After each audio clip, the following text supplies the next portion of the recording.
ሰላም እንዴት ናችሁ? እንግዲህ የምትከታተሉኝ ሰዎች ምን እያደረግኩ እንደሆነ ታውቃላችሁ።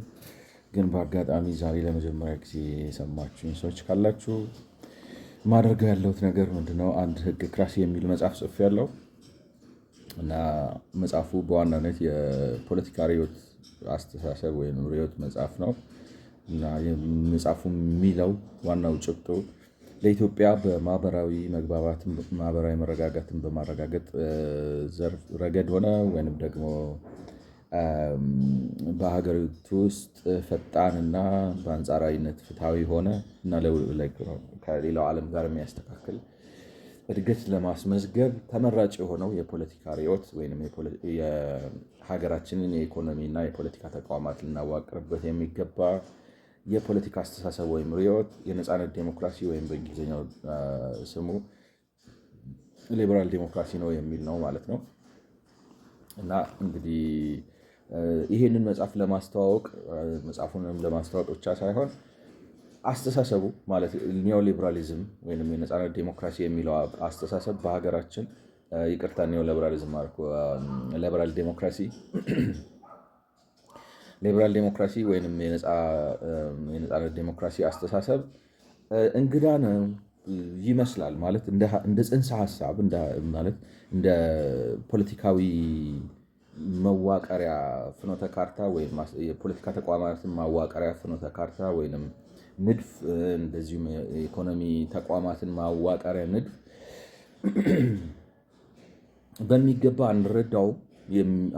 በሀገር ደረጃ በአግባቡ ተረድተነው አላየሁም እና ፋይዳውን፣ አሰራሩን፣ አደራረጉን አንረዳውም። ያም ብቻ ሳይሆን ይህንን ጽንሰ ሀሳብ በጥሩ ሁኔታ ወክሎ በሀገር ደረጃ ያንን ሀሳብ ለኢትዮጵያውያን በአማራጭነት ማቅረብ የቻለ ሰው ነበር ብዬ ለማለት ይከብደኛል። ማለት ምናልባት ድፍረት እንዳይሆን እንጂ አልሰማውም ማለት አሉ ማለት ዴሞክራሲያዊ ነን የሚሉ ግን የሚገርማችሁ ወደ ውስጥ ገብታችሁ ስታያቸው ዲሞክራሲና ህልም እንደፈችው ነው አይነት ነገር ነው የሚያደርጉባችሁ። ማለት ፍትህ ይላሉ፣ እናንተ ፍትህ ምንድን ነው ብላ ስትጠግባቸው ግን የነሱ የፍትህ አስተሳሰብ ሌላ ነው።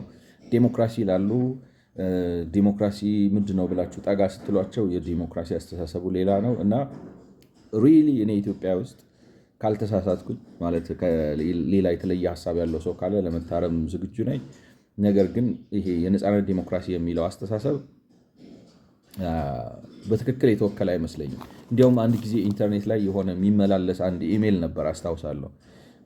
መለስ በብዕር ስም የሚጽፈው ነው ማለት በሌላ ሰው ስም አድርገው ነው ብሎ ኢንተርኔት ላይ አግኝቼ ነበር አንድ ጊዜ እና እዛ ላይ አንድ ሰው የሆነ ነገር ማለት በሚስጥር የወጣ ተብሎ ነው እንግዲህ አስጥተውት ነው ኢንተርኔት ላይ እና አንድ ሰው የሆነ ነገር ሲል ይሄ ሰውዬን ተከታተሉት ምናምን ሊበራል ሊሆን ይችላል ማለት አስተሳሰቡን እንትናን ምናምን እና ምን ልላችሁ ነው በነሱ ራሳቸው በነመለስና በግሩፓቸው ውስጥ ራሱ አስተሳሰቡ በሀገር ደረጃ እንደሌለ የሚያውቁ ነው የሚመስለው። ምክንያቱም ገና ማለት ያሉትን ተቃዋሚ ምናምን የሚባሉትን ፓርቲዎች ረስተዋቸው ነው እኮ የምላችሁ። ስለዚህ ሪሊ አስተሳሰቡ በሀገር ደረጃ ወኪል ያለው አይመስልም እና እኔ ይሻላል ብዬ ስለማስብ ሀሳቡን እንግዲህ በሀገር ደረጃ ለምን እንደሚሻል ለምን እንደሚመረጥ ለማብራራት ለማስረዳት እና እንግዲህ ከተሳካ ሰው ፋይዳውን ጥቅሙን አይቶ እንዲመርጠው ለማድረግ ነው ማለት ነው። እንግዲህ ያንን ለማድረግ በርካታ ቪዲዮዎች ሰርቻለሁ። በተለይ በፖለቲካው መስክ ማለት ለምን በሀገር ደረጃ የነፃነት ዴሞክራሲን ስንከተል በሀገር ደረጃ ለምን ብሔራዊ መግባባት እንዲኖረን እንደሚያግዝ፣ ብሔራዊ አንድነታችንን እንደሚያጠናክር እና ለዚህም መሰረቱ ምንድነው ሰላምን፣ አብሮ መኖርን እንደሚያበረታታና ጠንካራ ሀገር እንደሚያደርግን በፖለቲካ አስተሳስሮ የመጀመሪያ ትኩረት እሱ ነበር። እንግዲህ እሱን አብራርቼ ጨርሼ አሁን ከኢኮኖሚ አንጻር ለምን በሀገር ደረጃ ፈጣንና ለምን በሀገር ደረጃ በአንጻራዊነት ፍትሐዊ የሆነ እድገት ሊያመጣ እንደሚችል በማብራራት ላይ ነኝ። ያንን ለማድረግ ግን እንዳልኳችሁ በሀገራችን ሀሳቡ ማለት የነፃነት ዴሞክራሲ አስተሳሰብ የብዙ የፕሮፓጋንዳ ማለት ማጥላላት፣ ማጠልሸት ሰለባ የሆነ ሳንረዳው ሪጀክት ያደረግነው ማለት ወጣቱም አዛውንቱም የተማረውም ያልተማረው በአንድም በሌላ መልኩ እንግዲህ ከሀሳቡ ጋር መሰረታዊ ትውውቅ የሌለ ሆኖ ስለምታገኙት በአንጻሩ ግን ማለት የእሱ ተቃራኒ የሆኑ ማለት መልካቸው ቢቀያየርም ሀሳባቸው ቢቀያየርም አደራረጋቸው ቢቀያየርም አቀራረቡ ቢቀያየርም ነገር ግን ዞሮ ዞሮ ያው ማርክሲዝም ሶሻሊዝም የሆነ አስተሳሰብ ከኢኮኖሚው አንጻር የሶሻሊዝም አስተሳሰብ እንግዲህ ነው በእኩልነት ላይ ነው። እኩልነት የሚባል ሊመጣ የማይችል ነገር ማለት እኩልነት እንግዲህ ሁለት ገጽታ አለው። ፖለቲካዊ እኩልነት አለ፣ ኢኮኖሚያዊ እኩልነት አለ። ማለት ሰው ሁሉ እኩል ነው። ሰው ሁሉ ግን ፈጣን ሯጭ አይደለም። እኩል ፈጣን ሯጭ አይደለም። በሰዎች መካከል ሰው ሁሉ እኩል ነው። ሰው ሁሉ ግን ሴት አይደለም። ግማሹ ወንድ ነው፣ ግማሹ ሴት ነው። ሰው ሁሉ ቁመት አለው። ሁሉም ሰው ግን በቁመት እኩል አይደለም እና እኩልነት ኮንቴክስቱ በአውዱ በትክክል በአግባቡ መረዳት አለብን እና ያንን ባልተረዳ በእኩልነት ስም ማለት ይሄንን አይነት ማለት መሰረታዊ በሰዎች ውስጥ ሊቀየሩና አንዳንዴ መኖራቸውም ጥሩ የሆነ የአለእኩልነት ወይም ኢኒኳሊቲ ሰዎችን ማጥፋት በሚል አስተሳሰብ ነው ኢኮኖሚውን መምራት የሚፈልገው የሶሻሊስት አስተሳሰብ ነው ሀገራችንን የገዛው ዶሚኔት ያደረገው ማለት ነው። በኢኮኖሚው ዘርፍ ማለት ነው። በቃ ልክ ሀብት ሲፈጠር የእኩልነት ልዩነት ሊፈጠር ነው ብሎ ገና መነሳት የሚጀምረውን ነገር ሰባብሮ ከትክቶ ማጥፋት የሚፈልግ ይሄ ሶሻሊስታዊ የሆነ ማለት ምክንያቱም በሰዎች በባለጸጎች እና ባለጸጋ ባልሆኑት ሰዎች መካከል ያለው ልዩነት አሁንም እኮ ሰፊ ነው። የሚገርማቸው እንትን ነው። ልታጠፉት አትችሉም። ልታጠፉት አሁን እንደዚህም አመዳም ድሃ ሆነ ለቃሉ ይቅርታና ከሀገር ምክንያቱም በዓለም ላይ ጭራ ካሉት ሀገሮች መካከል ነው። ገብቷቸዋል። እንደዚህ አይነት ድሃም ሆነን በዚህ ድህነት ውስጥም በሰው መካከል ያለው ልዩነት በጣም ከፍተኛ ነው። ገብቷቸዋል። ማለት እኩልነትን ለማምጣት ነው የሰራ ነው ብለን ስንት ዓመታችን ቢያንስ ከ1966 ጀምሮ ብታደርጉት አሁን 51 ዓመት ሆኗል ማለት ነው። 51 ዓመት እኩልነትን ለማምጣት ብለን ምንድን ነው ድሃውን ድሃ አድርገን ያስቀረ ነው። ምንም ሳንገፋው ምንም ሳናሻሽለው ሌሎች ሰዎች ግን ሀብታም መሆናቸውን መሻሻላቸውን ማለት አንዳንዱ ማለት ዘፈን ሁሉ መስፈን ጀምረናል። አንተ ጠግበህ ምናምን ስትበላ ሌላ ምናምን የሚል እዚያ ምንም ልናደርገው በማንችለው ሁኔታ ማለት ነው። ስለዚህ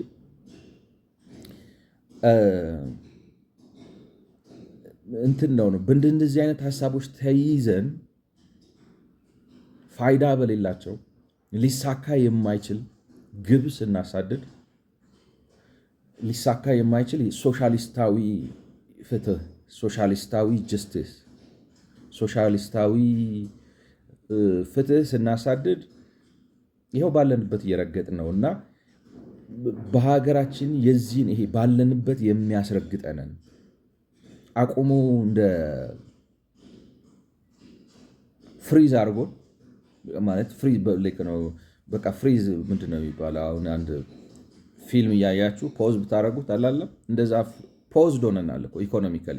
ምክንያቱም የዛሬ 2000 ዓመት አክሱማውያን በሚያርሱበት በሬ፣ በሚያርሱበት ቀንበር፣ በሚያርሱበት ሞፈር ነው አብዛኛው ግብርናችን የሚሰራው ዛሬም ማለት ነው። እና ይሄ አይቆጠቆጠንም፣ ይሄ አያበሳጨንም። ምክንያቱም የሆነ የሚያሰክር የማይጨበጥ የማህበራዊ ፍትህ እሳቤ ስለሆነ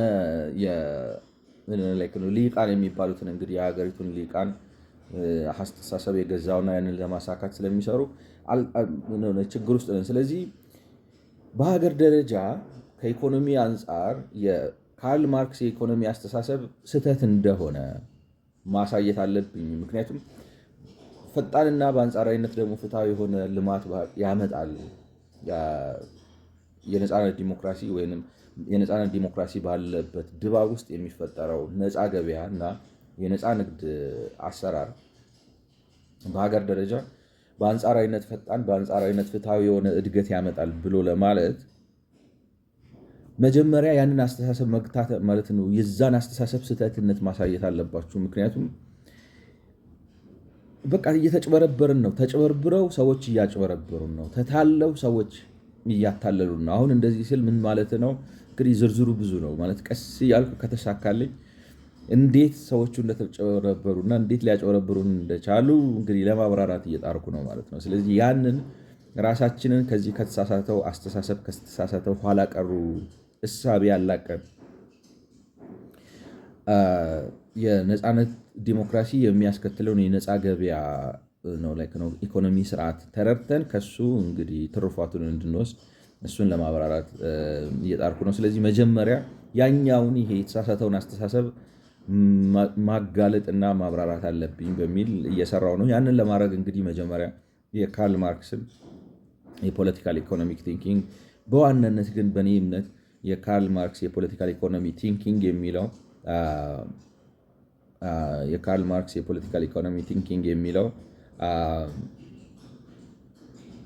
የሚለው ማለት የኢኮኖሚ ትርፍ ከብዝበዛ ውጪ ሌላ ፍትሐዊና ተገቢ ምንጭ የለውም የሚል ነው በዋናነት። ቴሪ ኦፍ ሰርፕለስ ቫሊዩ ኤንድ ቴሪ ኦፍ ሌበር ቫሊዩ የሚባሉት መርሆች ይህንን ነው የሚሉት። ማለት አሁን በእንግሊዝኛ ቴሪ ኦፍ ሰርፕለስ ቫሊዩ ተካብዶ ሌላ ነገር ሊመስል ይችላል። ግን ሲደመደም አንድ ሰው ሀብት ተርፎት ማለት ራሱን ከማብላት ከማጠጣት ከማልበስ ምናምን ተርፎት ሌላ ሰውን ቀጥሮ ሊያሰራ የሚችልበት ሀብት እጁ ላይ ገባ ማለት ያንን ሀብት ከሌላ ሰው ጉልበት ብዝበዛ አምጥቶት ነው እንጂ በፍትሃዊነት ያመጣው ሀብት ሊኖር አይችልም ከሚል አስተሳሰብ ይመጣል።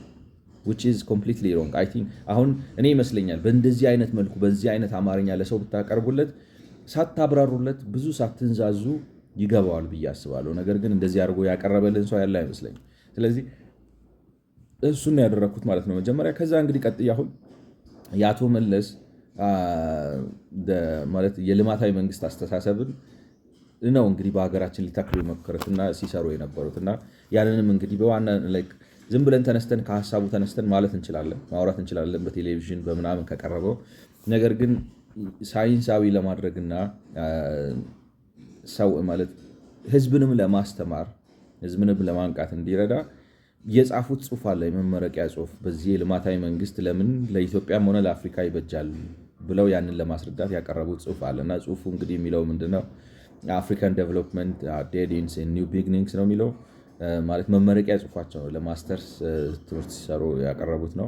አፍሪካን ዴቨሎፕመንት ዴድ ኢንስ ኒው ቢግኒንግስ ነው። እንግዲህ ሀሳቡ በዋናነት የነፃ ገበያን አስተሳሰብ ወይም የኒዮሊበራል ፖለቲካል ኢኮኖሚክ ሰብስክሪፕሽንን በአይኤምኤፍ፣ ወርልድ ባንክ፣ በዩሮፒያን ዩኒየን ወዘተ እየተጋቱ አፍሪካውያኖቹ ለመቀበል ተገደው ያንን የፖሊሲ አቅጣጫ ተከትለው ልማታቸው ሄዶ የገደል አፋፍ ላይ ደርሷል። ስለዚህ አፍሪካውያኖች ከዚህ አምጥቶ የገደል አፋፍ ላይ ካቆማቸው የኒዮሊበራል የፖለቲካል ኢኮኖሚ አስተሳሰብ መላቀቅ ከፈለጉና እንደነ ጃፓን፣ እንደ ታይዋን፣ እንደነ ኮሪያ አይነት ፈጣን ተስተካካይ እድገት ስል ከአውሮፓውያኖቹ ወይም ከምዕራባውያኖቹ ጋር የሚያስተካክላቸው እድገት ማስመዝገብ ከፈለጉ ይሄን የኒዮሊበራል ፖለቲካል ኢኮኖሚ ሰብስክሪፕሽን ትተው የነ ጃፓን የነ ታይዋንን በዋናነት የኮሪያና የታይዋንን አይነት የልማታዊ መንግስት አስተሳሰብ መከተል አለባቸው የሚል ነው።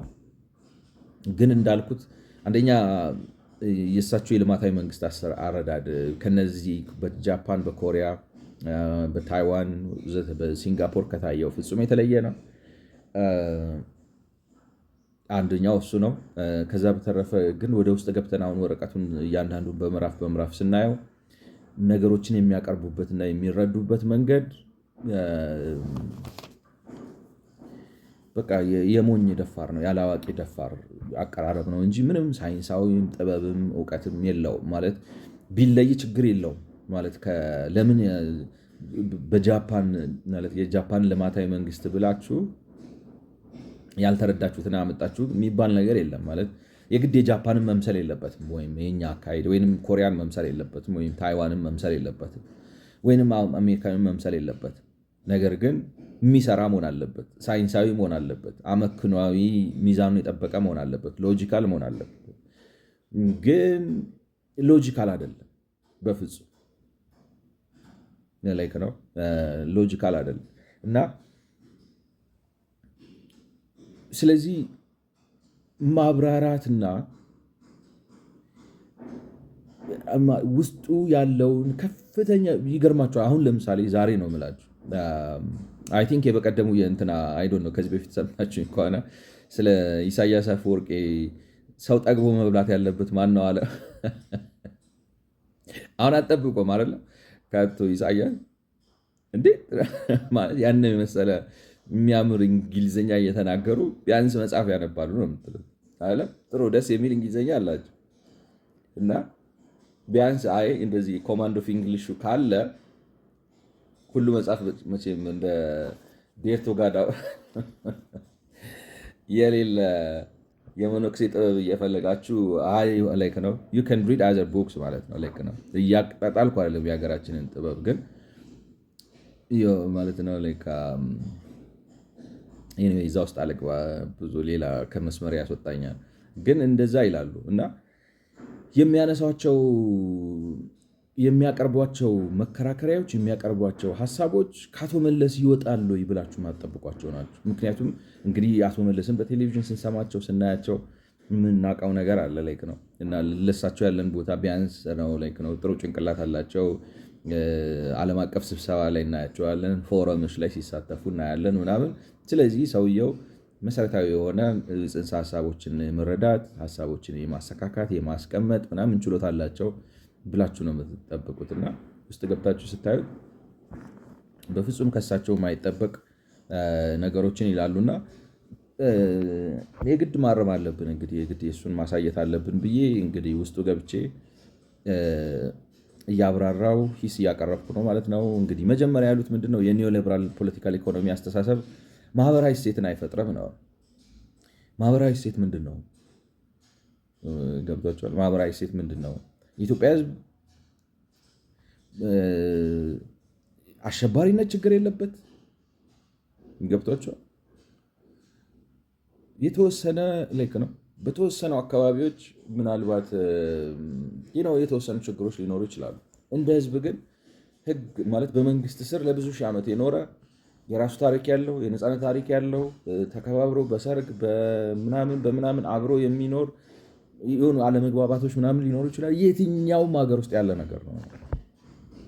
እንኳን ሀገር ውስጥ ቤተሰብ ውስጥ ወንድምና እህት ማለት ነው ላይክ ነው ምንድን ነው የሚባለው? እንዲያውም አንድ ጊዜ ስለ ቻይልድ ሳይኮሎጂ በሆነ ፕሮግራም ላይ እየሰማሁ እንትን ቤተሰቦች እናትና ማለት አባት ወይም እናት ፌቨራይት ልጅ ይኖራቸዋል እና ላይክ ነው የቻይልድ ሳይኮሎጂስት ኤክስፐርት ናቸው መሰለኝ አንዷ በፍጹም ያን ነገር ማሳየት የለባቸውም ትላለች። እና ምን ልላችሁ ነው ሰው አባት ወይም ልጅ እናት እንኳን የሆነ የሚመርጠው ልጅ አለ ከልጆቹ መካከል ላይክ ነው መርጠው የሚወደው ፌቨራይት የሆነው ልጅ አለ። እና አለመግባባት በፋሚሊ የሚያክል እንግዲህ ኒውክሊያስ ነው አይደለም?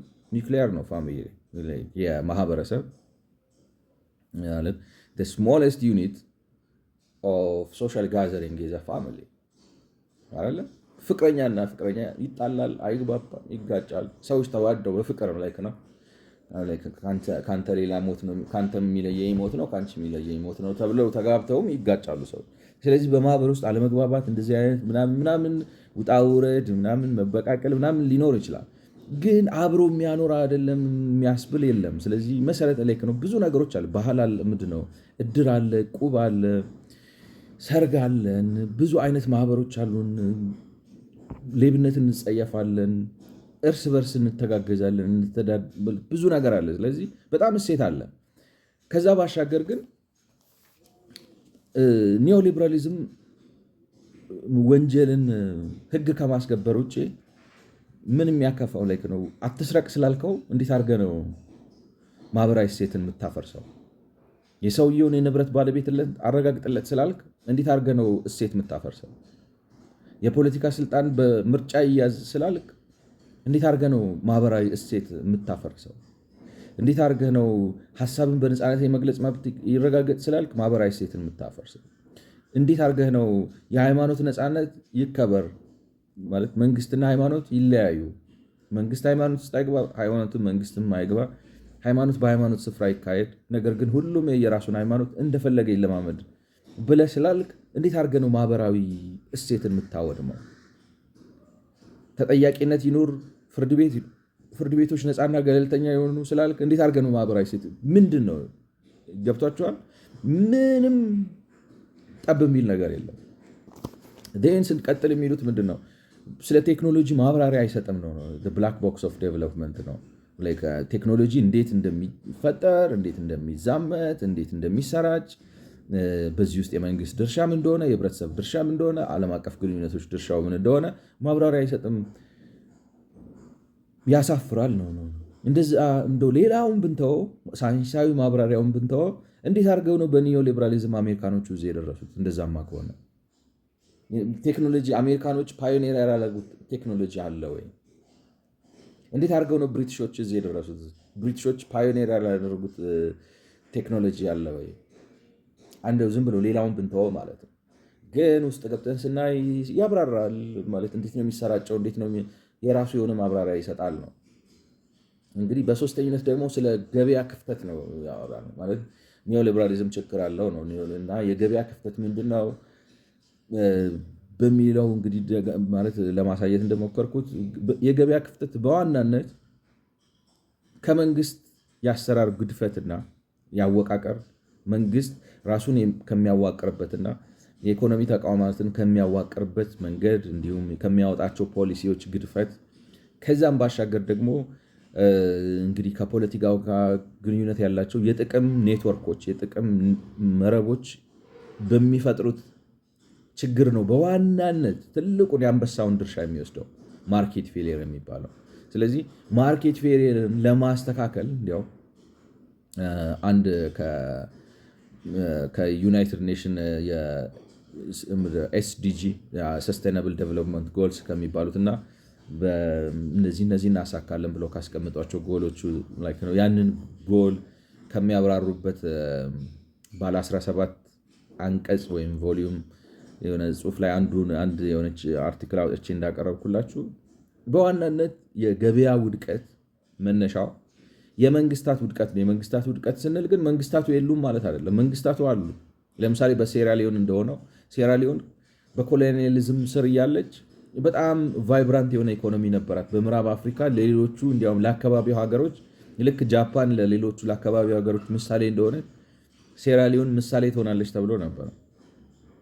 ኮሎኒያሊዝሙ ምንም እንኳን ተጽዕኖ ቢያደርግም ቢገዛም ግን ጥሩ ኢኮኖሚ ገንብቶ ነበር። ነገር ግን ነፃነት ኢንዲፐንደንስ ካገኙ በኋላ የተረከቡት መንግስታት የተሳሳተ የፖሊሲ አቅጣጫ በመከተል እና የራሳቸው የጥቅም ኔትወርክ እና ከፖለቲካ ጋር የተሳሰሩ ስለፈጠሩ በሀገሪቱ ውስጥ የነበረውን የገበያ ስርዓት አውድመው የገበያ ክፍተት ፈጠሩ እና በዋናነት የገበያ ክፍተት ማለት የመንግስት ክፍተት መንግስት በአሰራር በራሱ ድካም በአሰራር በፖሊሲው ድካም የሚያመጣው ክፍተት እና ያንንም ተጠቅመው እንግዲህ የሙስና ኔትወርኮች የሙስና መረቦች ተፈጥረው የጥቂቶች ማለት ቦጥቧጭ ይመሰረታል። የገበያ ውድቀት ማለት አንዱ እሱ እኮ ነው። ሙስና ቦጥቧጮች ተሰብስበው ያንን የመቦጥቦጥ እንትናቸውን ለማስቀጠል የተለያየ የገበያ ስርዓቱን ሲያዛቡ ነው። በተለያየ መንገድ ፖለቲከኛውም ከስልጣን እንዳይወርድ ብሎ በስልጣን ማማው ላይ ለመቆየት ሲወሸክት፣ ሲያጭበረብር፣ ሲያስመስል የዋጋ ስርዓቱን ሲያዛባ የሚፈጠር ነው። ስለዚህ እንዲያውም ኒዮሊበራሊዝም ነው መፍትሄው የገበያ ክፍተትን በቁጥጥር ስር ለማዋል ማጥፋት ባይቻልም እንኳን ምክንያቱም ወንጀልን ማጥፋት አይቻልም። ከሰዎች ውስጥ ግዴለሽነትን ማጥፋት አይቻልም። ፈረንጆች ፍሪ ራይደርስ ይሉታል። አረፋ እንግዲህ በአራዳ ቋንቋ አረፋ ነው አይደል? መኪና ላይ ሳትከፍሉ አረፋ ወጣችሁ እንደምትሄዱት ማለት ነው። እና በኢኮኖሚ ውስጥ አሁን አረፋ ወይም ፍሪ ራይደር የሚባለው ነገር አንዱ ችግር ነው። ሰዎች ሳይከፍሉ የተለያዩ ማህበራዊ አገልግሎቶችን ጥቅሞችን ምናምን ይጠቀሙና እንትኑ ላይ ያ የሚቀርበው አገልግሎት ራሱን ፋይናንስ ማድረግ ምክንያቱም ግብር ማይከፍል ሁሉም ሰው ግን መንገድ የሚጠቀም ከሆነ መንገዱ በየጊዜው መንገድ ደግሞ በባህሪው መታደስ ሜንቴን መደረግ መቀባት ምናምን ያለበት ኮንቲኒየስ መሰራት ብቻ አይደለም። ኮንቲኒየስ ሜንቴናንስ ይፈልጋል፣ መስፋፋት አለበት ምናምን እና ሁሉም ሰው ግብር የማይከፍልና አርፋ የሚወጣ ከሆነ በቂ ገንዘብ አይገኝም። ስለዚህ ደምራችሁ ስታዩት እነዚህ ነገሮች በሙሉ የግለሰቦች ባህሪ ችግርና የመንግስት የአሰራር ችግር እንጂ የገበያው አይደለም። እነዚህ ነገሮች ደግሞ ለማስተካከል ከነፃነት ዴሞክራሲ ወይም ከሊበራል ዴሞክራሲ የተሻለ አሰራር የለም። ምክንያቱም ግልፀኝነትን የሚያረጋግጥ ተጠያቂነትን የሚያረጋግጥ የማይችል ሰው በሆነ ነገር ተሸሽጎ አስመስሎ አርፋ እየወጣ ምናምን ተንጠላጥሎ የሆነ ቦታ ላይ እንዳይደርስ በአንጻራዊነት እስከዛሬ ከሚታወቁት የፖለቲካ ኢኮኖሚ አስተሳሰቦች እነዚህ ነገሮች በቁጥጥር ስር መዋል የሚችለው የተሻለው የነፃነት ዴሞክራሲ ነው። ስለዚህ የገበያ ክፍተቱንም ለማረም መንግስት እኔ ዘበኛ አይደለሁም ብሎ ዘበኛ ብቻ አይደለሁም ብሎ የዘበኝነት ስልጣኑን ያለ ልክ እንዲያገዝፈው አይደለም። ዘበኛም ብቻ አይደለሁም ቄስም ነኝ፣ ዘበኛ ብቻም አይደለሁም የራስህን ብር ጠይቀኝ ልስጥ አይነት ነገር ነው እኮ ነው። እንደዛም ነኝ ሁሉም ነገር ሉን ነው የልማታዊ መንግስት አሁን እሳቸው የሚሉት እና ይህም ችግር አለው በሚል እንግዲህ ያሳይቻለሁ። አሁን ዛሬ በአራተኝነት ማነሳው ማለትም እንግዲህ እንዳልኳችሁ መጀመሪያ ላይ ፔፐሩን ጠቅላላ አድርጌ ኢንትሮዲውስ አደርገው ፔፐሩ ወይም ጽሁፋቸው የመመረቂያ ጽሁፉ 20 ምዕራፍ አለው። በዚህ 20 ምዕራፍ ውስጥ የመጀመሪያዎቹ 7 ምዕራፎች አቶ መለስ ልማታዊ መንግስት ማለት ምን ማለት ነው ብለው ያንን ልማታዊ መንግስት እሳቤ ያብራሩበት ነው። his theoretical prism of or his definition of the developmental state ምንድን ነው ብለው ያብራሩበት ነው ማለት ነው። ሁለተኛው የመጽሐፉ ክፍል ከምዕራፍ 8 እስከ 13 ያለው 6 ምዕራፎች ከምዕራፍ 8 እስከ 13 ያለው 6 ምዕራፍ ደግሞ የሚለው ምንድነው? ታይዋን እና ኮሪያ ይሄንን እኔ አሁን ከምዕራፍ 1 እስከ ምዕራፍ 7 ባለው ክፍል ውስጥ ባብራራሁት መንገድ ነው እንደዚህ አይነት ፈጣን እና ምናምን አይነት እድገት ያስመዘገቡት ብለው የኮሪያን እና የታይዋንን ልምድ በማስረጃነት የሚያቀርቡበት ነው። የመጨረሻዎቹ 7 ምዕራፎች ከ14 እስከ 20 ያለው ምዕራፍ ደግሞ አፍሪካ ግን ሄዳ የገደል ጫፉ ላይ ደረሰችው እኔ በመጀመሪያው መጽሐፉ ክፍል ወይም ከምዕራፍ 1 እስከ ምዕራፍ 7 ባብራራሁት መንገድ ሳይሆን IMF ወርልድ ባንክ ወዘተ የሚላቸውን ተከትለው ነው። አቶ መለስ እንግዲህ በሳቸው እምነት ከIMFም ከወርልድ ባንክም በላይ ስለ ኢኮኖሚ ሳይንስ ያውቃሉ። ይሄ ራሱ ድፍረት ትንሽ ቅጣላጣም ገብቷቸዋል እና እንደዛ ነው የሚለውና እንግዲህ የመጀመሪያዎቹ ምዕራፍ እያብራራው ነው። ስለዚህ አሁን ምዕራፍ 1ን ቅድም እንዳልኳችሁ ኒዮ ሊበራል ፖለቲካል ኢኮኖሚ ኤንድ ሶሻል ካፒታል የሚለው ነው። ከዛ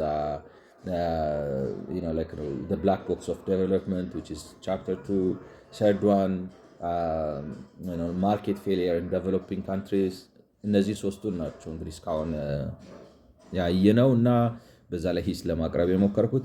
አሁን አራተኛው ምዕራፍ ላይ ደርሻለሁ። በመጀመሪያው ነው በልማታዊ መንግስትን በሚያብራሩት ላይ እንግዲህ ቻፕተር 4 የሚለው አግሪካልቸር አዝ ኢንጂን ኦፍ ግሮዝ ነው የሚለው። አግሪካልቸር እንደ የእድገት ወይንም የልማት ሞተርነት በሚል ልንተረጉመው እንችላለን ማለት ነው። አግሪካልቸር የልማት ሞተር ነው በሚል ልንተረጉመው እንችላለን። እና ምንድን ነው የሚለው ምዕራፉ ማለት ነው የእሳቸውን አርጊመንት ከማብራሪያቴ በፊት ስለዚህ ስለ ጽንሰ ሀሳቡ ልንገራችሁ አንዳንድ ነገር። እንግዲህ ማለት ይህንን የሚለው በነገራችን ላይ አግሪካልቸር አዝ ኢንጂን ኦፍ ግሮዝ የሚለው የኒዮሊበራል ፖለቲካል ኢኮኖሚ አስተሳሰብ። አሁን አቶ መለስ የሚሉት ምንድን ነው እንዲህ ማለቱ ልክ ነው ብለው ጀምረው ከዛ በኋላ ግን ሀለ ሀመረሰሸ ብለው በዚህ ምክንያት ግን አይሰራም ሊሉን ነው ማለት ነው። ገብቷቸዋል። ስለዚህ መጀመሪያ ኒዮሊበራሊዝም ወይንም የነፃ እሳቸውም እንደሚስማሙት በኋላ ላይ እንግዲህ እየጠቀስኩ እሳቸውን ሬፈረንስ እያደረኩ እመጣለሁ። ግን ሬፈረንስ ከማድረጌ በፊት ባክግራውንድ ልስጣችሁ ብዬ ነው። እና ማለት ምን ማለት ነው ግብርና የልማት ሞተር ነው ሲባል ምን ማለት ነው የሚለውን ለማብራራት ሞክራለሁ ማለት ነው። እና ሀሳቡ እንግዲህ ግብርና የልማት ሞተር ነው ሲባል ምን ማለት ነው? ከፍተኛ እና እምቅ የግብርና አቅም ያላቸው እንደገናም ደግሞ በዚህ ማለት ሰፊው ህዝባቸውን ነው ያሳተፈ ግብርና ያላቸው ሀገራት እነዚህ ሁለቱ ነገሮች እውነት ከሆኑ አሁን ባለንበት ዘመን እነዚህ ነገሮች እውነት ከሆኑ ያ ሀገር ኋላ ቀር ነው ማለት ነው። ምክንያቱም እምቅ ግብርና አቅም አለ፣ ሪላይዝድ አልሆነም። ስለዚህ ማለት ምንድን ነው የሚባለው? ያ እምቅ ሀብት አልተመነዘረም፣ ተመንዝሮ ስራ ላይ አልዋለም። ሁለተኛ ያ የእምቅ ሀብት ግን ብዙ ሰው አሰማርቷል ወይም ብዙ ሰዎችን አቅፎ ይዟል በውስጡ ካለን ግብርና በዘመናዊ የኢኮኖሚ አወቃቀር ውስጥ ትንሽ ሰው ነው መያዝ ያለበት። ትንሽ ሰው ከያዘ እንትን ችግር አለበት ማለት ነው። የመብቃት ችግር አለበት ማለት ነው። ያልበቃ ነው ማለት ነው። ስለዚህ እነዚህ ሁለቱ ነገሮች ሲደማመሩ የሀገር ኋላ ቀር ነው ማለት ነው። እንደዚህ አይነት ኋላ ቀር በሆኑ ሀገራቶች ውስጥ በነገራችን ላይ በአደጉትም ሀገር ውስጥ ግብርና ኮንትሪቢዩሽን አለው። ግን ከኛ ሀገር ከዚያ ኮንቴክስት ብቻ ላወራው በሚል ነው ይህን ማወራችሁ። እና እንደዚህ በሆኑ ሀገራት ውስጥ ግብርና ቀዳሚው የእድገት ሞተር ነው። ፕራይመሪ ኢንጂን። በቃ ግብርናችሁን መለኮስ አለባችሁ ማለት ነው። እስተካከላሉ ብላችሁ ካሰባችሁ ተስተካካይ፣ ፈጣን፣ ፍትሃዊ እድገት። ተስተካካይ እንግዲህ ቃሉን ስላልተለመደ ካቻፕ ማድረግ አለብን አለም። አሁን ህልማችን ምንድን ነው? ከዚህ ካለንበት የድህነት አረንቋ ወጥተን መውጣት ብቻ ግን አይደለም፣ ወጥተን ከሌላው ዓለም ጋር መስተካከል አለብን። ኋላ መቅረት፣ የድህነት የኋላ ቀርነት ታሪካችን በቃ ታሪክ ሆኖ መቅረት አለበት።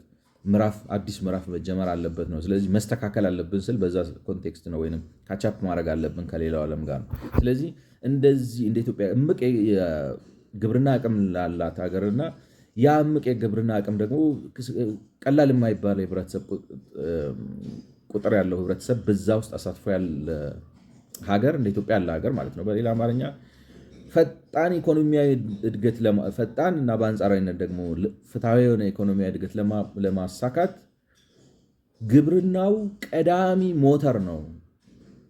እሱ ሳይነሳ ሌሎቹን ለማስነሳት ኦልሞስት አይቻልም ማለት ይቻላል። እንዳልኳቸው አሁን እንግዲህ ኑሮ ካሉት መቃብርም ይሞቃል ብለን ካለን ይሄንንም ኑሮ ነው ብለን እየኖርን ነው ማለት ዝም ብሎ እዚህ ጋር 6% እዚህ ጋር 5% እዚህ ጋር ምናምን እያልን ከዛሬ 30 እና 40 ዓመት በኋላ በቃ አደግን ሲባል 2000 ምናምን ጂዲፒያችን ከዛሬ 70 እና 80 ዓመት በኋላ አደግን ሲባል እንደገና 3000 ምናምን እንደዚህ አይነት የሆነ የኤሊ ጉዞ የሆነ እድገት ከሆነ አሁንም እያኖርንበት ነው። አይ መሰረታዊ የሆነ መዋቅራዊ ሽግግር ማድረግ አለብን።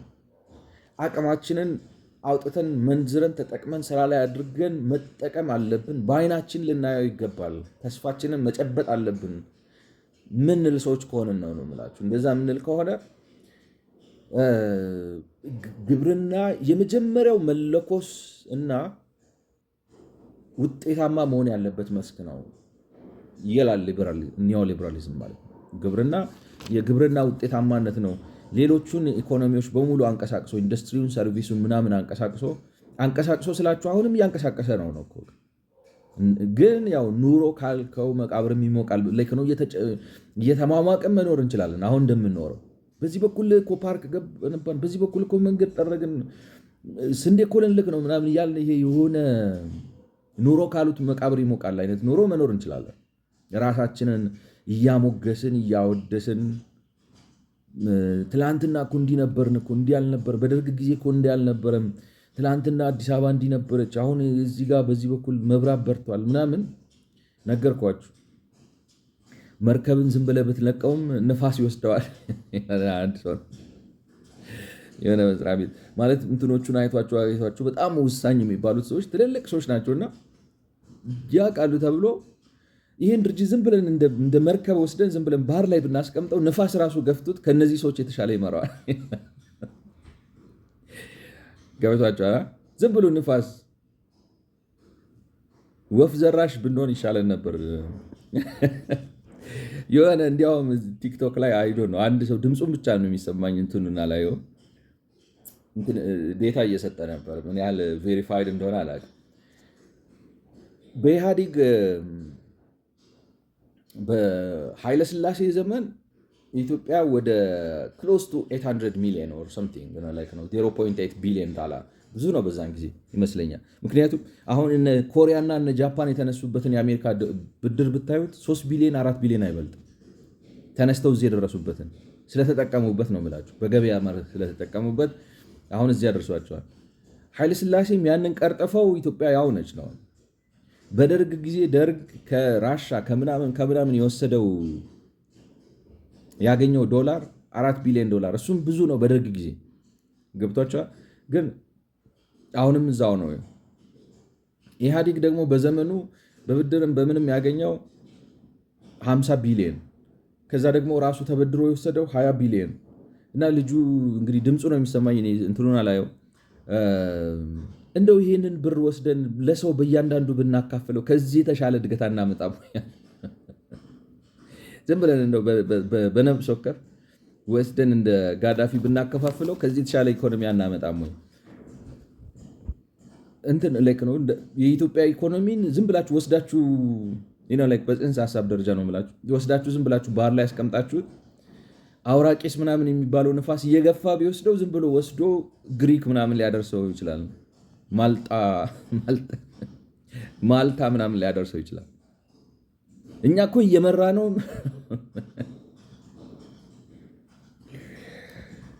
ስለዚህ ከዚህ የተሻለ ይህ ዝም ብሎ እዚህ ጋር ውሃ ቆፍረን አወጣን፣ በዚህ በኩል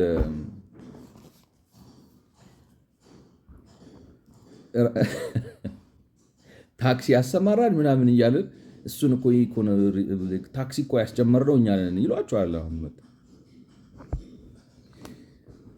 እና የታክሲ ማህበር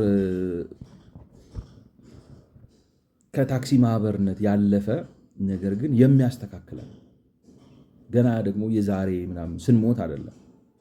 አሁን በሚታየው እያየ ነው፣ እየሰማ ነው፣ እየነካ ነው የምንጠቀምበት አይነት የኢኮኖሚ እድገት ላይ ልንገባ ከሆነ ግብርናችንን መለኮስ አለብን፣ ወይንም ነው በቃ ማቅለጥና ከንትኑ መጠቀም መቻል አለብን ይላል። ስለዚህ ፕራይመሪ የመጀመሪያው ኢንጂን እሱ ነው። እሱን ሳታሰራው ሌሎቹን ኢንዱስትሪውን፣ አገልግሎቱን ምናምን ማሰራት አትችልም። ፕራይመሪ ኢንጂን እና ምክንያቱም እንግዲህ ያም ሲሆን ማለት ምን ማለት ነው? ግብርናው ማለት ቴክኖሎጂ የተጠቀመ በጣም ምርታማነቱ ሲጨምርና የአሳታፊነቱን ቁጥር ሲቀንስ ማለት ነው። በሌላ አማርኛ አብራራዋለሁ ትንሽ ሀሳቡ ማለት በግብርና አሁን ለምሳሌ ኢትዮጵያ ውስጥ 80% የሚሆነው ህዝብ ቀጥታ ባያርስም ከግብርና ጋር በተያያዘ ነው ኑሮ የሚገፋው። ስለዚህ እንዳልኳቸው አሁን አሜሪካኖቹ 1.6 ነው፣ ጃፓን ምናምን ብትሄዱ 3 ነው፣ ቻይና 40 ምናምን ነበር። በዚህ በ20 ዓመት ውስጥ ይገርማቸዋል። አሁን የቻይናን ሳይ አስታውሳለሁ። የዛሬ 12 ዓመት 13 ዓመት አካባቢ ነው ዴራ አሁን ያየሁት ዝም ብዬ ለራሴ አናላይዝ እነዚህ አይነት ነገሮች ውስጥ አናሊሲስ ማድረግ ስገባ 40 ምናምን ነው እና የዛሬ 10 ልክ ነው እንትና ሊወርድ አካባቢ ማን ነው ስሙ ኃይለማርያም እና በዛ እንትኑ የሱ ምናምን አልፎ በዛ ውስጥ የግብርና መጠናቸውን 15% ምናምን ቀንሰውታል። እንዴት ፋስት እንደሆነ ነው የምላችሁ። ስለዚህ የግብርና ምርታማነቱ እየጨመረ በአንጻራዊነት ደግሞ የሚያሳትፈው ሰው ቁጥር እየጨመረ መምጣት አለበት ማለት። ሲያሳካ ኢኮኖሚው ፈጣን እድገት ውስጥ ይገባል። ወይም የመጀመሪያው ኢንጂን ተለኩሷል ማለት ነው። ይሄኛው ኢንጂን ከተነሳ ያኛው ኢንጂን ያስነሳዋል እያለ የኢንዱስትሪውን በደንብ አድርጎ ያስነሳዋል። የአገልግሎቱን በደንብ አድርጎ ያስነሳዋል። ከዛ ይሄ ዝም ብሎ ነው የታክሲ ማህበር መሰረትኩኝ፣ የግብርና ማህበር መሰረትኩኝ፣ የገበሬ ማህበር መሰረትኩኝ የሚል በቃ ወደ ላይ የሚል የመሀይም ንግግር ሳይሆን ሪሊ አካል ያለው የሚጨበጥ ፓልፐብል የሆነ እድገት ማስመዝገብ ይቻላል ይላልና እንግዲህ ይህንን የሚያደርገው ለምንድን ነው? አንደኛ የመዋቅር ሽግግር ስለሚያስችል የመዋቅር ሽግግር ማለት ምን ማለት ነው?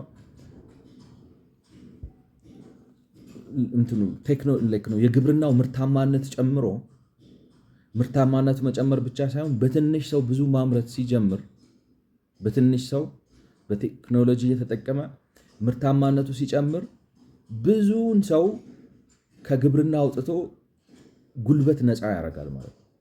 ፍሪ ያደርገዋል። በግብርና ተጠምዶ ወይም በገጠር ኑሮ ተጠምዶ የነበረውን ሰው ገፍቶ አምጥቶ ከተማ ያስገባዋል።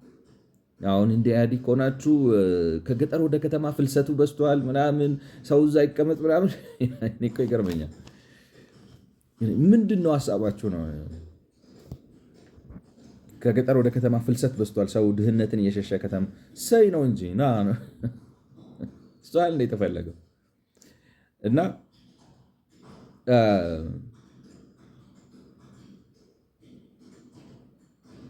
ወደዚህ ሲመጣ ጉልበት ነው የሰው አቅም ነው ማለት። ከተማ የገባ ኢንዱስትሪ ውስጥ መግባት የሚችል ሰው ጉልበት ይለቃል ነው አንዱ። ስለዚህ ሌበር ፎርስ ይለቃል በጣም ለኢንዱስትሪ አገልግሎት የሚውል ማለት ሀብት ነው። ታውቃላችሁ ልክ ሌበር እንዲያውም ከሀብት ሁሉ ሀብት ነው። እንግዲህ ለማብራራት እንደሞከርኩት ከነፃ ገበያ ጋር ከምናምን ጋር ገበያ ሀብት ነው በሚለቅ ነው። ስለዚህ አንዱ እሱም በማድረግ ነው። ሌላው መጽሐፍ ቅዱስ ልጥቀስ እና ፍቀዱልኝና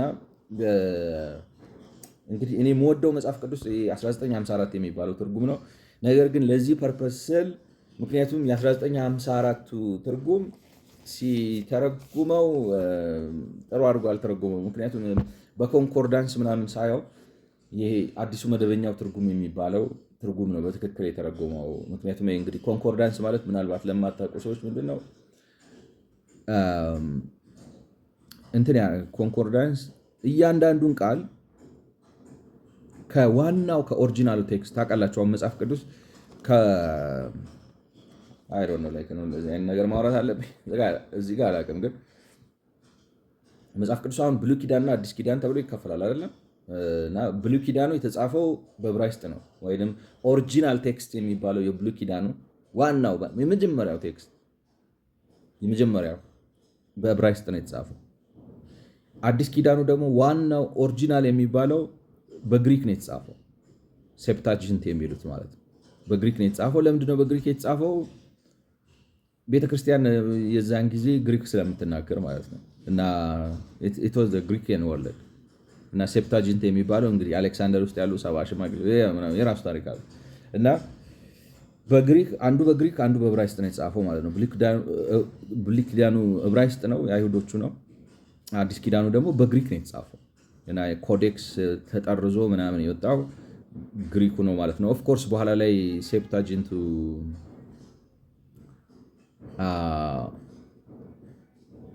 የራሱ ታሪክ አለው ተስፋፍቶ እንትኑን ጨምሮ በዚህ ቀብቶ በዚህ ወጥቶ ምናምን የሚል እና ኮንኮርዳንሱ የሚያደርግላችሁ ምንድነው በተጻፉበት ኦሪጂናል ቴክስት በግሪክ እና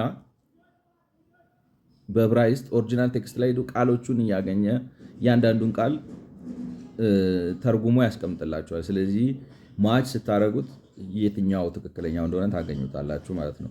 እና እኔ ዝም ብዬ የ1954ቱን ሳይሆን አዲስ መደበኛ ትርጉም የተጠቀምኩትና ምን ይላል መክብብ ምዕራፍ 5 ቁጥር 9 ላይ መጽሐፈ መክብብ የሚባለው ቁጥር 5 ላይ ምዕራፍ 5 ቁጥር 9 ላይ ከምድሩ የሚገኘው ትርፍ ለሁሉም ነው ይላል። ግብርናው ነው። ከምድር የሚገኘው ትርፍ ለሁሉም ነው፣ ንጉሱም ራሱ የሚጠቀመው ከእርሻ ነው። ዝም ብላችሁ በእንግሊዝኛ moreover the profit of the earth is for all the king himself is served by the field ዝም ብላችሁ እንደው በድፍኑ ስተረጉሙት ወይንም ስታብራሩት ይሄ ማለት ምን ማለት ነው? የእርሻ ጥቅም ለሁሉም ነው የሚለው። በእርሻ ማይጠቀም ሰው የለም። ንጉሱ ራሱ ንጉስ ቢሆንም ወርቅ አይበላ። ማይዳስ አይደለም። ማይዳስ ተች የሚባለውን ታሪክ ታውቁታላችሁ? አይደል? ነው የምታውቁት ከሆነ ማለት ወርቅ ሁሉ ምንድነው የምትመኘውን ነገር ተጠንቀቅ ለማለት ነው ሐሳቡ። እና የግሪኮች እንትን ነው አፈ ታሪክ ነው አላቸው ብዙ እንደዚህ ሚቶሎጂ። እና ሐሳቡ ማይዳስ የሚባለው ምንድነው አንድ ቀን የሆነ የግሪክ አምላክ ያገኘውና አንድ ነገር አድርጎ ነው መሰለኝ የሆነ ፌቨር አድርጎለት ለዛ ላይ አምላኩ ምን ላድርግልህ ብሎ ይጠይቀዋል። እና አሰባሰበና የምነካው ነገር በሙሉ ወርቅ ይሁን ብሎ ይጠይቃል። ለምን በቃ ማለት ወርቅ ሁሉ ነገር ወርቅ ከሆነ በመጨረሻ ባለጸጋ ነው የፈለገውን ማድረግ ይችላል ብሎ ነውና ኦኬ ብሎ ማለት አሰበበት። በሚቀጥለው እንደዛ ነው የምትፈልገው ኦልራይት በቃ your wish is granted አለው። ከዛ በኋላ ሰውየው ማለት ሲነካ ሁሉ ነገር ወርቅ ይሆናል ማለት ድንጋዩ ሲነካ ወርቅ ይሆናል፣ ሲራመድ ወርቅ ይሆናል። በቃ በጣም ተደሰተ እና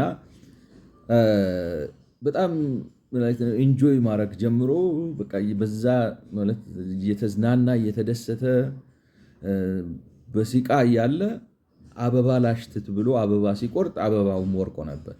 አይ ችግር የለውም ከርቀት አሸተዋለሁ ብሎ ወደ ቤት ይገባል እና ወደ ቤት ገብቶ ቁርስ ሲቀርብለት ዳቦም ወርቅ ሆነበት። ሊጠጣ ያሰበው ወይንም አብሮ ከዳቦና ወይን እንግዲህ የድሮ ታሪክ ስለሆነ ቁርስ የሚበሉት ዳቦ በወይን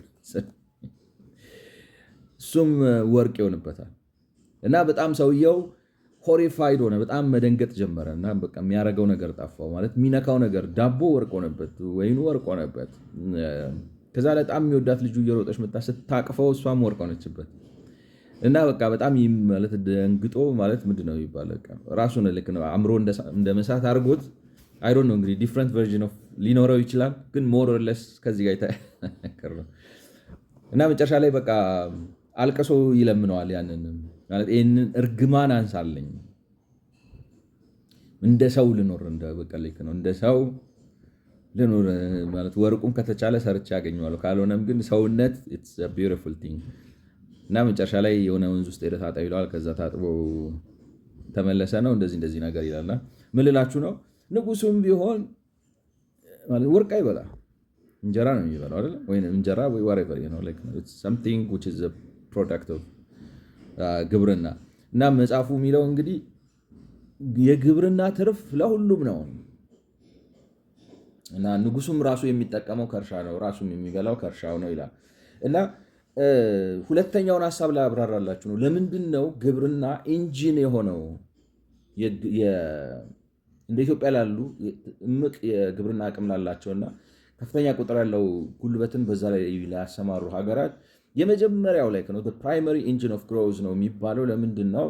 አንዱ ቅድም እንዳልኳችሁ ማለት ግብርናው ፕሮዳክቲቪቲው ሲጨምር ቴክኖሎጂካሊ ፕሮዳክቲቪቲው ሲጨምርና በስራ ላይ በቴክኖሎጂ ምክንያት ማለት በአሰራር በምናምን ልቀት ጥቂት ሰው ተጠቅማችሁ ብዙ ማምረት ስትችሉ በግብርና የተያዘውን ጉልበት ነፃ አውጥቶ ለእንትን ያመጣላችኋል ነው ለኢንዱስትሪና ለሰርቪስ አቬለብል ያደርገዋል። ስለዚህ የኢንዱስትሪ ሴክተራችሁና የሰርቪስ ሴክተራችሁን በጣም ያሳድግላችኋል። ምክንያቱም ጉልበት ስለሆነ አንዱ ትልቁ የኢኮኖሚያዊ እድገት ሌላ ማንቀሻቀሻ ኢንጂን ማለት ነው።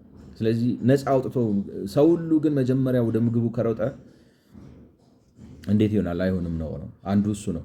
ሁለተኛው ግን ሌላው እንግዲህ አሁን ወደ ሁለተኛውን ላብራራላችሁ ነው። እንግዲህ ለሁሉም ነው የግብርና ጥቅም ለሁሉም ነው ይላል መጽሐፍ ቅዱሱ።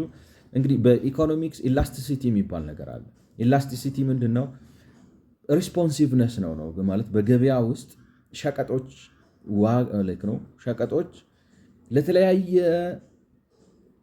ሁኔታዎች ወይም ሁነቶች ወይም ኩነቶች ምን አይነት ምላሽ ይሰጣሉ ነው ሜዥር ኦፍ ፐርሰንቴጅ ኦፍ ቼንጅ ማለት ኳንቲቲያቸው፣ ፕራይሳቸው ነገሮች ሲለዋወጡ እንዴት ይለዋወጣል የሚል ነው ማለት ነው። ኢላስቲሲቲው መለጠጥ ማለት ነው። ኢላስቲክ ማለት የመለጠጥ አቅም አንዳንዱ ምንም አሁን ለምሳሌ ልክ ነው ነን ኢላስቲክ ሆነ ወይም ኢንላስቲሲቲ ካለው አይደንቀውም ማለት ነው። ቢሞቅም ቢበርድም ባለበት የሚቀር ባህሪ አለ ማለት ነው። ኢላስቲክ ነው ማለት ደግሞ የሆነች ነገር በቃ ማለት ነው ኮሽም ካለች ድንብር ብሎ የሚነሳ ምላሽ የሚሰጥ ነው ማለት ነው። ስለዚህ ኢላስቲክ ኤንድ ኢንላስቲክ ነው እና አንዱ እንግዲህ ግብርናን እንደዚህ የእድገት ሞተር የሚያደርገው አንዱ ነገር ምንድን ነው? ሰው ገቢው እየጨመረ ሲሄድ በጣም ገቢው እየጨመረ ሲሄድ የምግብ ወጪው ከጠቅላላ ገቢው አንጻር እየቀነሰ ነው የሚሄደው። ለምንድን ነው ላይክ ነው? በጣም ሀብታም ስትሆን በጣም ብዙ አበላም ነው ማለት። አሁን በእኛ እንዳልኳችሁ እንግዲህ እኔ ፖድካስት ዶኪመንተሪ ምናምን እከታተላለሁ። ስለዚህ አንድ ኮሪያዊት አለች የኖርዝ ኮሪያዊት አሜሪካን ሀገር የምትኖር እና አይዶን ነው የምትከታተሉ ከሆነ አሁን ጆ ሮገን ምናምን የሚባሉ የአሜሪካ ፖድካስተሮች ላይ ትቀርባለች። ፓትሪክ ቤት ዴቪድ ወዘተ ያቀርቧታል። የኮሪያ ልምዷን ትናገራለች። ኖርዝ ኮሪያ ውስጥ ነው ያደገችው እና በልጅነትሽ ማለት ድሪምሽ አሁን መታ አሜሪካን ሀገር ሰክሰስፉል ሆናለች። ከኖርዝ ኮሪያ ከብዙ ችግር ውስጥ አምልጣ የመጣች ሴት ነች እና ህልምሽ ምን ነበር በልጅነት ብሎ ይጠይቃታል። እና በልጅነት ህልሜ ከእህቴ ጋር የምንፎካከረው ብዙ ጊዜ ስለሚረበን አለች የምንፎካከረው ይህንም ጠረጴዛ የሚያክል ዳቦ ባገኝ እበላለሁ እላታለሁ አለች። በአንዴ ነው የምጨርሰው ስላት፣ እሷ ደግሞ ይህን አልጋ የሚያክል ባገኝ በአንዴ ጨርሰዋለሁ። ከዛ እየተፎካከርን መጨረሻ ላይ ይህን ተራራ የሚያክል ዳቦ ባገኝ በአንዴ እበለዋለሁ። እንደሱ ነው የምንፎካከረው አለች። ማለት በጣም ፖቨርቲ አለ ኖርዝ ኮሪያ ውስጥ ማለት በጣም ችግር አለ እና የልጅነት ህልሜ ተራራ የሚያክል ዳቦ ማለት the poverty was so deep that the only thing that I can think of was ተራራ የሚያክል ዳቦ አግኝቼ እሱ መብላት ነው። ሌላ እንደዚህ ሶፊስቲኬትድ 18ኛ ንጉሥ ትሆናለህ ምናምን የሚል ህልም ነው የምትለው እና ምንድን ነው የሚባለው? አሁን እንግዲህ ከሀገራችን አኳያ ማለት ይመስለኛል ድፍረት ካልሆነብኝ ከይቅርታ ጋር ማለት ነው ድህነት በጣም ስለደቆሰንና ገንዘብ ማለት ነው ፕራይመሪ የምናስበው ነገር ምግብ ስላረገብን ላይመስል ይችላል። ምናልባት ነው ተሳስቼ ሊሆን ይችላል። ፕራይመሪ የምናስበውን ነገር ምግብ ስላረገብን ነው እንጂ ገቢያችን እየጨመረ ሲሄድ ለምግብ የምናወጣው ወጪ አይቀየርም። ቢካዝ ንጉስም ሆንክ ምንም ሆንክ አንድ ትሪ ነው የምትበላው ምሳ ማለት የሆነ ኤክሰፕሽናል ኬዝ ማሰብ ይቻላል። ይሁን አልበላም ምናምን እንደዚህ አንድ በግ ጨርሳለሁ ምናምን የሚል በሽተኛ የሆነ ግሉተነስ የሆነ ግሉተን ችግር ያለበት ሰው ሊኖር ይችላል። እሱ ኤክሰፕሽናል ኬዝ ማለት እሱ በሽታ ነው። አይ ዶንት ኖ አንዳንድ ሰዎች አሉ ነው ብዙ ምግብ በላለሁ ምናምን የሚለው እሱ ነው ሜይ ቢ ሳይኮሎጂካል ፕሮብለም ነው ኦር ነው የሆነ ሄልዝ ኢሹ ነው ወሬቨር። ግን አንድ ኖርማል ሰርከምስታንስስ ለምሳሌ ዛሬ የቀን ገቢያችሁ 100 ሺህ ብር ቢሆን አንሌስ ዩ ሴይ ዳት ነው ለምሳሌ 50 ሺህ ብር ምሳ የሚበላበት ቤት ሄጄ ገብቼ ምናምን ካላላችሁ ማለት እዛም ቢሆን ፕሌት ነው የምትበሉት ነው። ምሳ መቼም ከአንድ ትሪ በላይ 99 የሚሆነው የኢትዮጵያ ሕዝብ ከዛ በላይ አይበላም ብዬ ነው የማስበው። እራታችሁንም እንደዛው እና ስለዚህ ገቢያችሁ እየጨመረ ሲሄድ የምግብ ወጫችሁ ኮንስታንት ነው የሚሆነው። ስለዚህ የወጫችሁ ጥቂት ፓርት ነው የምትሆነው ነው እና ሎ ኢንካም ኢላስቲሲቲ ኦፍ ዲማንድ አለው። ኢንካም እየጨመረ በሄደ ቁጥር ከኢላስቲሲቲ አንጻር ስታብራሩት ኢንካሙ እየጨመረ ሲሄድ የምግብ ወጫችሁም አብሮ እየጨመረ አይሄድም። ኢንካሙ ሲጨምር የምግብ ወጫችሁ የሚጨምረው አሁን በእኛ ሀገር ራሱ ገብቷችኋል። አሁን ራሱ እየበላን መኖር አይደለም። ስንት ነገር አእምሮን ሳንበላ ስለምንኖር ገቢ ቢጨምር አረ እንትን ገዝቼ ማለት ጠረጴዛ የሚያክል ዳቦ በላለሁ፣ አልጋ የሚያክል ተራራ ላዋዛው ብዬ ነው ይቅርታ፣ ድፍረት እንዳይመስልብኝ እና ገቢያችሁ ሲጨምር የምግብ ወጫችሁ ኢንላስቲክ ነው የሆነ ቦታ ላይ በቃ ቀጥ ብሎ ከዛ በላይ ከሚያስፈልጋችሁ በላይ አትበሉማ፣ አይሆንም፣ ይቆማል። አንድ ጥናታዊ ምንድነው እንግዲህ ይሄንን ማለት ነው ለማጣቀስ እንዲመቸኝ አንድ አርቲክል እንግዲህ ሬፈረንስ እያደረግኩ ላቅርብላችሁ ማለት ነው። ከአርቲክል ዝም ብዬ እንትን እንዳይሆን ማለት ነው ላይክ ነው ዝም ብሎ ዝም ብሎ በቃል ብቻ እንዳይሆን ሬፈረንስ ለመስጠት አግሪካልቸር አዝ ኢንጂን ኦፍ ኢኮኖሚክ ዴቨሎፕመንት ኤድዋርድ ሹህ በሚባል ሰው የተጻፈ ላይክ ነው። እዚህ ጋር አታች ያደርግላቸዋለሁ ላይክ ነው ሳይንቲፊክ የአግሪካልቸራል ሪሰርች ምናምን የሆነ የግብርና ሪሰርች ላይ የተጻፈ ከኢኮኖሚክስ ጋር የተያያዘ አርቲክል ሬፈረንስ እያደረግኩ ነው የምነግራችሁ ማለት ነው። ዝም ብዬ በቃሌ ዝም ብዬ ከምለው ምንድን ነው የሚባለው ኮሮቦሬት ለማድረግ ማስረጃን ለማቅረብ ማለት ነው። ስለዚህ ላይክ ነው ኢንላስቲሲቲ አለው። ኢንካማችሁ በጨመረ ቁጥር የሆነ ቦታ ላይ ሲደርስ የምግብ ወጫችሁ በቃ ኮመንና ዝቅተኛ ነው የሚሆነው። ገብቷችኋል? So food tends to have a low income elasticity of demand, which is to say as per capita income rise, the demand for food does not rise as much as the demand for other goods and services. Inelasticity ስላለው ወይንም ቆሞ የመቅረት ባህሪ ስላለው ገቢያችሁ እየጨመረ በሄደ ቁጥር የምግብ ወጫችሁ ከሌሎቹ ወጫችሁ ለሌሎች ሸቀጦች እና ለሌሎች አገልግሎቶች ከምታወጡት ወጪ አንጻር እየቀነሰ ነው የሚመጣው። ማለት ይቅርታ ባለበት ኦልሞስት እየቆመ ነው የሚሄደው። ገብቷችኋል? አሁን ለምሳሌ ዝም ብለን ራሳችንን እኔ እንኳን ብዙም ስጋ በላለሁ፣ ግን ብዙም የስጋ ወዳጅ አይደለሁም። ለምሳሌ ብዙ ጊዜ ስጋ ሳትበሉ ገቢያችሁ ሲጨምር የጨመረ ሊመስል ይችላል። ምክንያቱም በፊት ሽሮ ብቻ ነበር የምበላው፣ አሁን ስጋ መብላት ስጀምር ነው ምንድን ነው የሚባለው። ኤኒዌይ እኛ ሀገር አሁን ባለው ሲቹዌሽን ደሞዛችሁ ሲጨምር የምግብ ወጪያችሁ አብሮ ሊጨምር ይችላል። ያ የሆነበት ምክንያት ግን አሁን ራሱ በትክክል እየበላን ስላልሆነ ገብቷችኋል? ነው አንደር በጣም አንጀታችንን አስረን ስለምንኖር በሌላ አማርኛ ማለት ነው። እና ነገር ግን አንደር ኖርማል ሰርከምስታንስስ ግብርናው ካደገ እና ምግብ ዋጋው ከወደቀ ወይንም ደግሞ ዘመኑ ያስቻለውን ቦታ ላይ ከደረሰ ገቢያችሁ ሲጨምር የምግብ ዋጋችሁ አብሮ አይጨምርም።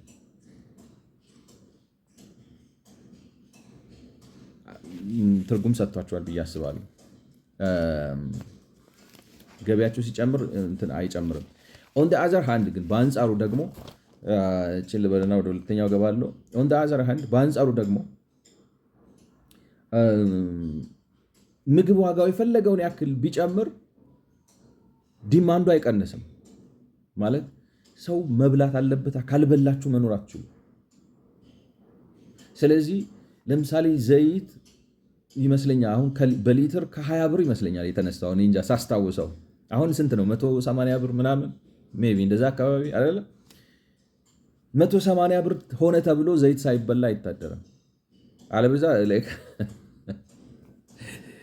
አይሆንማ፣ ምግብ ያለ ዘይት አይበላ። ስለዚህ እንትኑ ዋጋው ደግሞ የፈለገ ቢጨምርም እንትኑ ኳንቲቲው ኢንላስቲክ ነው የሚሆነው፣ ፍላጎት ዲማንዱ እና ያ ቅድም ያልኳቸው ጽሑፍ an important feature of the conditions of demand for this commodities የሚላቸው ፈረንጆች በእንግሊዝኛ ስቴፕል የሚሏቸው ነው። ማለት ካሁን ቆርጬ ስላመጣሁት ነው። ኮሞዲቲስ የሚላቸው ስቴፕሎቹን ነው ወይንም አስቤዛ ውስጥ ያሉት that not only is the demand for them relatively and response to increase in per capita income, but the quantity demand is also relatively unresponsive to change in their prices ይላል። ስለዚህ እንትናቸው ሲጨምር ምንድን ነው የሚባል ዋጋው የፈለገውን ያክል ቢወደድ ሰው ዘይት ሳይበላ መብላቱ የማይቀር ቢሆንም ስለሆነ እንደው ለአመልም ቢሆን እችም የምታክለዋን ገዝቶ ወይም በማንኪያ እያደረገም ይጨምራታል ማለት ነው። እና ይሄን ባህሪ ያለው ምግብ አግሪካልቸራል ፕሮዳክት እና ይሄ ለእድገት ከፍተኛ ተጽዕኖ አለው። እዚህ ጋር ላቁመውና ይህንን ቪዲዮ ወደሚቀጥለው ሀሳብ እሄዳለሁ።